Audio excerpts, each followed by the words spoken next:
ನಿಮ್ಮ ಹಳೆಯ ಒಡವೆನ ಅಧಿಕ ಬೆಲೆಗೆ ಮಾರಬೇಕೆ? ಅಟಿಕಾಗೆ ಕಾಲ್ ಮಾಡಿ 8803000300. Attica gold company.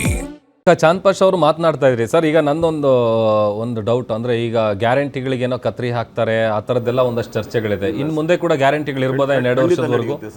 ಹೆಂಗೆ ನಿರೀಕ್ಷೆ ಮಾಡ್ಬೋದು ಈ ಬಾರಿ ಜನ 2 ವರ್ಷ? ನಾವು ಜನರಿಗೆ ಮಾತು ಕೊಟ್ಟಿರೋದು ನಮ್ಮ ಅವಧಿ 5 ವರ್ಷ. 5 ವರ್ಷಕ್ಕೂ ಪೂರ್ಣಗೊಳಿಸ್ತೀವಿ ನಾವು ಈ ಗ್ಯಾರಂಟಿಗಳನ್ನ. ಯಾವ ಕಾರಣಕ್ಕೂ ನಿಲ್ಸಲ್ಲ. ಸಿದ್ದರಾಮಯ್ಯನವರು ಏನು ಮಾಡಿಕೊಟ್ಟಿದ್ದಾರೆ 5 ಗ್ಯಾರಂಟಿಗಳನ್ನ, ನಮ್ಮ ಮುಂದಿನ ಮುಖ್ಯಮಂತ್ರಿ DK ಶಿವಕುಮಾರ್ ಅವರು ಅದನ್ನು ಕಂಟಿನ್ಯೂ ಮಾಡ್ಕೊಂಡು ಹೋಗ್ತಾರೆ. ಅದು ಬಡ ಜನರಿಗೆ ಮಾತ್ರ ಎಲ್ಲೂ ತೊಂದರೆ ಆಗೋದಕ್ಕಂತೂ ಕೊಡೋ ಪ್ರಶ್ನೆನೇ ಬರೋದಿಲ್ಲ. ಹಾಗಾಗಿ ನಾವು ನುಡಿದಂತೆ ನಡೀತಾ ಇದ್ದೀವಿ, ಮುಂದೇನು ನಡೀತೀವಿ. ಇದರ ಪರಿಣಾಮ 2028ರಲ್ಲಿ ಮತ್ತೆ ಸಿದ್ದರಾಮಯ್ಯ, DK ಶಿವಕುಮಾರ್ ಅಥವಾ ಪರಮೇಶ್ವರ್ ಹಲವಾರು ನಮ್ಮಲ್ಲಿ ಸಾಮೂಹಿಕ ನಾಯಕತ್ವ ಇದೆ ಸರ್. ಆ ನಾಯಕತ್ವದ ಅಡಿಯಲ್ಲಿ ಮತ್ತೆ ನಾವು ಚುನಾವಣೆ ಗೆದ್ದು ಈ ರಾಜ್ಯದಲ್ಲಿ ನಮ್ಮ ರಾಜ್ಯಭಾರವನ್ನು 2028ರಲ್ಲೂ ಸ್ಥಾಪಿಸ್ತೀವಿ. ಇದರಲ್ಲೂ ಸಿದ್ದರಾಮಯ್ಯನವರೇ ಅದರಲ್ಲಿ ಚುನಾವಣೆಗೆ ಮುಂಚೂಣಿಯಲ್ಲಿ ಇರ್ತಾರೆ, ಅವರೇ ನಾಯಕತ್ವವನ್ನು ವಹಿಸ್ತಾರೆ. ಇಲ್ಲಿ ನಮ್ಮಲ್ಲಿ ಯಾವುದೇ ಭಿನ್ನಾಭಿಪ್ರಾಯ ಇಲ್ಲ, ಭೇದ ಭಾವ ಇಲ್ಲ. ಅಲ್ಲ ಸರ್, DK ಶಿವಕುಮಾರ್ ಅವರೇ ಸಿದ್ದರಾಮಯ್ಯನವರ ಒಂದು ದೊಡ್ಡತನ ನೋಡಿ ಕಣ್ಣಲ್ಲಿ ನೀರು ಹಾಕಿದ್ರು.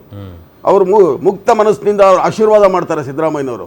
ಎಲ್ಲಾನ ನಡೆದಿತ್ತ ಸರ್ ಮುಂಚೆ? ಅಲ್ಲ ಚಾಂದ್ ಪಾಷಾ ಅವರೇ, ಸಿದ್ದರಾಮಯ್ಯ ರಾಜನ್ ತರ ನಿಂತ್ಕೊಂತಾರೆ, ಹಿಂದ್ಗಡೆ ಸೈನಿಕರು ಬೇಕಲ್ಲ, ಸೈನಿಕರು ನಿಂತ್ಕೊಳ್ತಾರ ಅಂತ. ಈಗ ಸಿದ್ದರಾಮಯ್ಯ ಅಪ್ಸೆಟ್ ಆಗದೆ ಇರ್ಬೋದು, ಅವ್ರ ಹಿಂದೆ ಫಾಲೋವರ್ಸ್ ಇದ್ರಲ್ಲ ಅವರು ಭಾಳಷ್ಟು ಅಪ್ಸೆಟ್ ಆಗಿದ್ದಾರೆ. ಹಿಂದೆ ಯಡಿಯೂರಪ್ಪನ ಕೇಸಲ್ಲೂ ಅದೇ ಆಯಿತು. 2022ರಲ್ಲಿ ಯಡಿಯೂರಪ್ಪ ರಾಜೀನಾಮೆ ಕೊಟ್ಟರು, ಕಣ್ಣೀರಾಕೆ ರಾಜೀನಾಮೆ ಕೊಟ್ಟರು. ಅದಾದ ಬಳಿಕ ಏನೆಲ್ಲ ಆಯಿತು ಅಂತ ನೋಡಿದ್ವಿ ರಾಜ್ಯದಲ್ಲಿ. ಆದರೆ ಅದೇ ಥರ ಎಫೆಕ್ಟ್ ಅವತ್ತು 23ರಲ್ಲಿ BJPಗೆ, 28ರಲ್ಲಿ ಕಾಂಗ್ರೆಸ್ಗೆ ಆಗಲ್ವಾ? ಆಗಿನ ಪರಿಸ್ಥಿತಿಯಲ್ಲಿ BJPಯವರಿಗೆ ಮನೆಯ ಹಿರಿಯ ಬುದ್ಧಿ ಹೇಳುವಂಥ ಹಿರಿಯರು ಯಾರೂ ಇರಲಿಲ್ಲ. ಅವ್ರು ಕೇಳುವಂಥ ಪರಿಸ್ಥಿತಿಯಲ್ಲಿ ಇರಲಿಲ್ಲ. ನಮ್ಮದು ಹೈಕಮಾಂಡ್ ಸಂಸ್ಕೃತಿ ಅಂದರೆ ಮನೆಗೆ ಯಜಮಾನರು ಅನ್ನೋದು ಇದ್ದಾರೆ. ಏನಾದರೂ ತಪ್ಪು ನಡೆದ್ರೆ, ದಾರಿ ತಪ್ಪಿದ್ರೆ ಕಿವಿ ಹಿಂಡಿ ಹೀಗೆ ನಡೀರಿ ಅಂತ ಹೇಳೋದಕ್ಕೆ ನಮ್ಮಲ್ಲಿ ಹಿರಿಯರಿದ್ದಾರೆ. ಅವರ ಮಾರ್ಗದರ್ಶನದಲ್ಲಿ ನಾವು ನಡಿತೀವಿ.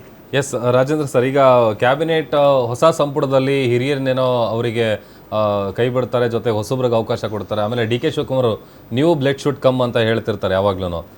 ಅದು ಮತ್ತೆ DCM ವಿಚಾರ ಹೇಗೆ ನೋಡ್ತೀರಿ ಸರ್? ಇಲ್ಲ, ಈಗ DCM ಪೋಸ್ಟ್ಗಳು ಎಷ್ಟಿರುತ್ತೆ ಅಂತಕ್ಕಂಥದ್ದು ಮುಖ್ಯ. ಯಾಕಂತ ಹೇಳಿದ್ರೆ ಇತ್ತೀಚೆಗಂತೂ ಈಗ 2, 3 ಹಿಂದಿನ ಸರ್ಕಾರದಲ್ಲೂ ಕೂಡ, BJP ಸರ್ಕಾರದಲ್ಲೂ ಕೂಡ 3 ಹೀಗೆ ಎಲ್ಲ ಇತ್ತು, ಇಲ್ಲ ಅಂತಲ್ಲ.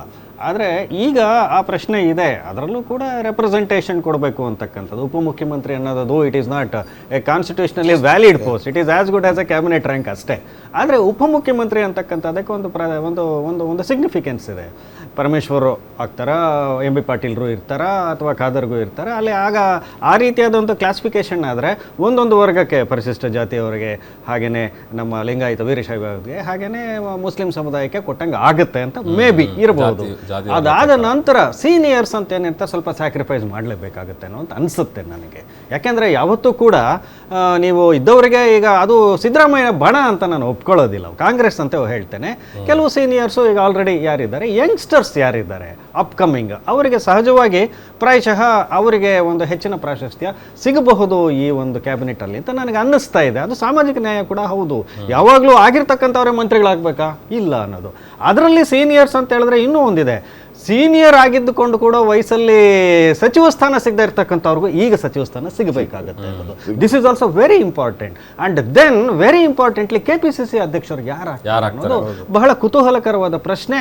ಅಲ್ಲಿ ಸತೀಶ್ ಜಾರಕಿಹೊಳಿ ಅವರು KPCC ಅಧ್ಯಕ್ಷ ಸ್ಥಾನವನ್ನು ಪಡೆದ ನಂತರ ಅವರು ಉಪಮುಖ್ಯಮಂತ್ರಿ ಅಥವಾ ಮಂತ್ರಿಯಾಗಿ ಇರ್ತಾರ ಅನ್ನೋದು it is a very big question and the developments has to answer for that ಅಂತ ಹೇಳಿ. ಎಸ್ ಜಯದೇವ್ ಅವರು, ಈಗ ನಾಯಕತ್ವ ಬದಲಾವಣೆ ಅಂತ ಆಯ್ತು, ನೆಕ್ಸ್ಟ್ ನಿಮ್ಮ ಪ್ಲಾನ್ ಏನು ಅಂತ?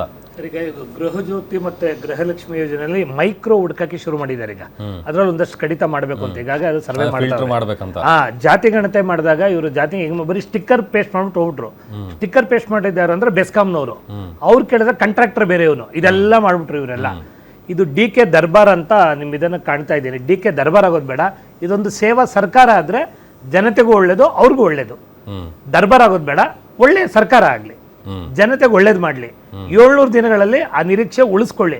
ಇಲ್ಲ ಅಂದ್ರೆ ಖಂಡಿತ ಕಳ್ಕೊಳ್ತಾರೆ. ಆಲ್ರೆಡಿ ಕಳ್ಕೊಬಿಟ್ಟವ್ರೆ. ಮನೆಗೆ ಹೋಗೋದಷ್ಟೇ ಬಾಕಿ. 28ರಲ್ಲಿ ಇಡೀ ತಂಡ ಅವ್ರ ಮನೆಗಳಲ್ಲೇ ಇರ್ಬೇಕಾಗುತ್ತೆ. ಸಿದ್ದರಾಮಯ್ಯವ್ರು ಮಾತ್ರ ಅಲ್ಲ, ಹೊಸ ಸರ್ಕಾರದ ಎಲ್ಲ ಮಂತ್ರಿಗಳು ಮನೆಗಳಲ್ಲೇ ಇರ್ಬೇಕಾಗತ್ತೆ. ಆ ದಿನಗಳು ಖಂಡಿತ ಬರುತ್ತೆ. ದರ್ಬಾರ್ ಮಾಡೋದು ಬೇಡ, ಸರ್ಕಾರ ಮಾಡಿ, ಒಳ್ಳೆ ಸರ್ಕಾರ ಮಾಡಲಿ.